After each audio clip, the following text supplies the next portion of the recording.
അഴുക്കിൽ പുതഞ്ഞ പുഴുക്കൾ വമിക്കുന്ന ഒരു അഴുക്കുചാലാണ് സൈബർ ഭൂമികയുടെ മിക്ക പ്രദേശങ്ങളും നേരത്തെ അറിയാവുന്നതാണെങ്കിലും ഇത്ര കണ്ട് വൃത്തികെട്ടതാണ് ആ മേഖല എന്ന് ബോധ്യപ്പെടുത്തിയതിന് ബോച്ചയ്ക്ക് നന്ദിയുണ്ട്.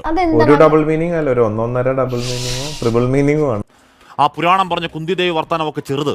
എന്നെ കുഞ്ഞുങ്ങൾ കേൾക്കുന്നുണ്ടെങ്കിൽ ഒന്ന് മാറ്റി നിർത്തണം, പറയാതിരിക്കാനാവുന്നത് കൊണ്ടാണ്, ക്ഷമിക്കണം. ഈ അടുത്ത കാലത്താണ് ഏതോ ഒരു ഓൺലൈൻ ചാനൽ ഒരു ടീനേജുകാരി പെൺകുട്ടി ഒരു ക്രിസ്മസ് ട്രീ പോലെയുള്ള ഫാൻസി വസ്ത്രമാണ് വേഷം, കണ്ടപാടെ മുണ്ടും ചട്ടയും ഇട്ട് സ്നേഹം കൊണ്ട് ലോകം കീഴടക്കാൻ ഇറങ്ങിയ വ്യവസായിയുടെ സംശയം, ഈ വസ്ത്രത്തിന് സിബുണ്ടോ? ക്രിസ്മസ് ട്രീ പോലെ ഉണ്ട്, എന്താണ് ഇതിനെ കുറിച്ച് അഭിപ്രായം? ഓ, ഇത് ഇട്ട് പോകാമെന്ന് കരുതി. ഊരാനൊക്കെ പറ്റുമല്ലേ? ഇത് സിബും ബട്ടണൊക്കെ ഉണ്ടോ?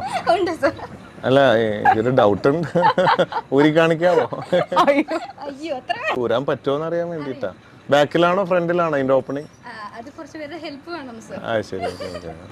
ഉണ്ടെന്ന മറുപടിയിൽ സംശയം തീരാത്ത ബിസിനസ് കൺഗ്ലോമറേറ്റിന്റെ അടുത്ത ചോദ്യം, ഊരി കാണിക്കാമോ? മ്യൂച്വൽ കൺസെന്റ് ഇല്ലെങ്കിൽ സ്വകാര്യമായി പോലും ചോദിക്കാൻ പാടില്ലാത്ത പന്നവർത്താനം ആരെ പേടിക്കാനെന്ന അഹങ്കാരത്തിൽ പരസ്യമായി ഓക്കാനിച്ചു വെക്കലാണ്. മറ്റൊരു ചാനൽ, മറ്റൊരു പെൺകുട്ടി ചോദ്യം, ഈ വെള്ളയും സ്ഥിരമായിട്ടാൽ ബോറടിക്കില്ലേ? ദാ വരുന്നു മറുപടി, എന്താ ഊരണോ? ഉളുപ്പില്ലാതെ മുഖത്ത് നോക്കി വൃത്തികേട് പറയുമ്പോൾ ചെവിക്കല്ല് തീർത്ത് കൊടുക്കണ്ട, നിർത്തടോ തന്റെ മര്യാദകേട് എന്നുറപ്പോടെ പറയാൻ പോലും പാങ്ങില്ലാത്ത വൾണറബിൾ പെൺകുട്ടികളോടാണ് അശ്ലീലത്തിന്റെ വിളവറക്കൽ. ഒന്നും ചെയ്തില്ല, ഇത്രേ ചെയ്തുള്ളൂ. അതിനാണ് ഇവന്മാർ ഇങ്ങനെ ബഹളം വെക്കുന്നത്. ദ്വയാർത്ഥമൊന്നുമല്ല, നേരിട്ടാണ് വെറിപൂണ്ട വാക്കുകൾ. 7 വെള്ളത്തിൽ കുളിച്ചാൽ തീരാത്ത നാറുന്ന അഴുക്കിന്റെ എപ്പിസോഡുകൾ ഒന്നും രണ്ടുമല്ല, ഒരു ഡേർട്ടി പരമ്പര. ആ സൈബർ സ്പേസിലല്ല, പൊതുവിടത്തിൽ ആവർത്തന വൃത്തികേടിൽ ഗതികെട്ട് കേരളം അറിയുന്ന ഒരു അഭിനേത്രി പരാതിയുമായി പോകുമ്പോൾ മാത്രമാണ് ഇതൊക്കെ അറിയുന്നതെങ്കിൽ, വൈകൃത വാക്കുകളുടെ തമ്പുരാനായി ഇക്കാലം അത്രയും അയാൾ നിർബാധം അശ്ലീലം പറഞ്ഞെങ്കിൽ കേരള പോലീസിന്റെ ഉണ്ടെന്ന് പറയുന്ന സൈബർ സെല്ലിന്റെ കണ്ണിലെന്താ കുരുവാണോ? പ്രായം പോലും നോക്കാതെ ശരീരത്തിൽ കണ്ണും നട്ട് വൃത്തികേട് പറഞ്ഞ അയാൾ തനിച്ചല്ലതൊരു മനോഭാവമാണ്.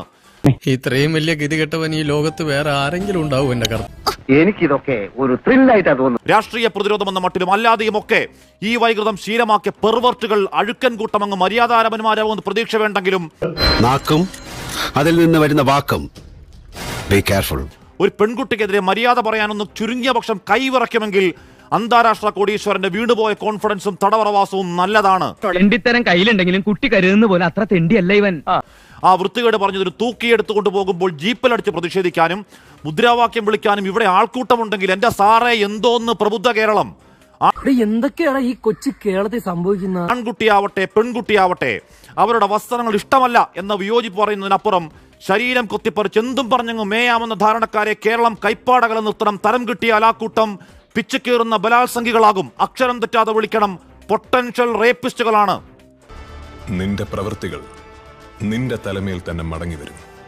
നിന്റെ ഹൃദയത്തിന്റെ അഹന്ത നിന്നെ ചതിച്ചിരിക്കുന്നു. നീ കഴുകനെ പോലെ ഉയർന്നു പറഞ്ഞാലും നക്ഷത്രങ്ങൾക്കിടയിൽ കൂടുകൂട്ടിയാലും അവിടെ നിന്നെല്ലാം ഞാൻ നിന്നെ താഴെ ഇറക്കും.